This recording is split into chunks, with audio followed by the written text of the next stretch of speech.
1, 2, 3, start. It is prayer of plaintiffs that defendants be directed to remove the illegal construction of hut made at suit property. Therefore, plaintiffs have prayed for mandatory injunction against defendants. This is suit for simpliciter injunction. It is settled law that suit for simpliciter injunction is not maintainable except in the cases where the ownership of plaintiff is not disputed. In the case in hand, the ownership of possession of suit property, both are in question. Therefore, the simpliciter suit for injunction will not be maintainable here. Para. An order of mandatory injunction is passed in the suit of an injunction when a wrongful state of things is created by one party. That party has to put an end, or in other words has to undo his wrongful act by way of active restitution of the former state of things. He is required to do a positive act for this purpose. It is a legal obligation that needs to be fulfilled by that party. It can thus be said that it becomes mandatory or imperative for that party to act in accordance with the order of the court to rectify the wrong committed by him. Considering this aspect of law, it is to be scrutinized if the defendants have committed the wrongful act, that have illegally encroached upon and constructed a hut by illegally taken the possession of area that is suit property which was occupied by plaintiffs or not. Para. In the case in hand, plaintiffs asserted that defendants encroached upon suit property by illegally constructing a hut, but defendants are contending that though they have constructed a hut, it is in their own premises and not in the premises of plaintiffs.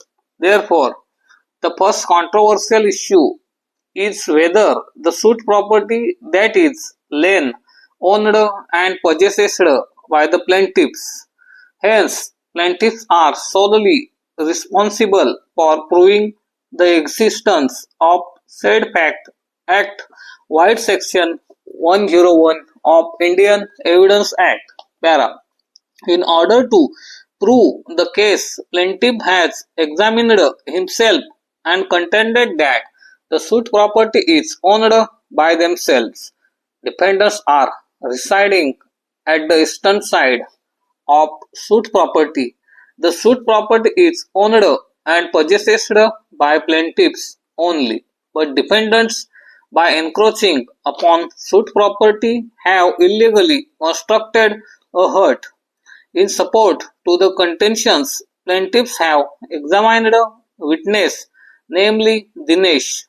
According to the said witness, defendants have encroached upon suit property which was owned and possessed by the plaintiffs, or on the other hand, though the defendants have not entered into witness box, they have put up their defense through the cross-examination of both the witnesses. The overall defense put up by defendants is that they have constructed a hut in their own premises. According to defendants, instead of them, plaintiffs themselves have encroached upon the land which was used by public. Plaintiffs have no any concern with the hurt constructed by defendants at their own premises. Hence, they prayed for dismissal of suit. Para. As discussed earlier, the main issue which needs to be decided first is whether the suit property is owned and possessed by plaintiffs. In that context, I have gone through the plaint where plaintiffs have contended that they have constructed a shed in their own premises, whereas defendants are contending that they have constructed a hut in their own premises. In order to decide this controversial issue, documentary evidence needs to be appreciated. Therefore, first of all, I have gone through assessment extract of house number 315. Both the assessment extract have shown that plaintiff is the owner of house number 315 and measuring 22 square feet, whereas plaintiff is the owner of house number 36 and measuring 10 square feet. These entries are made in assessment extracts which are public documents and are having some presumptive value. Para.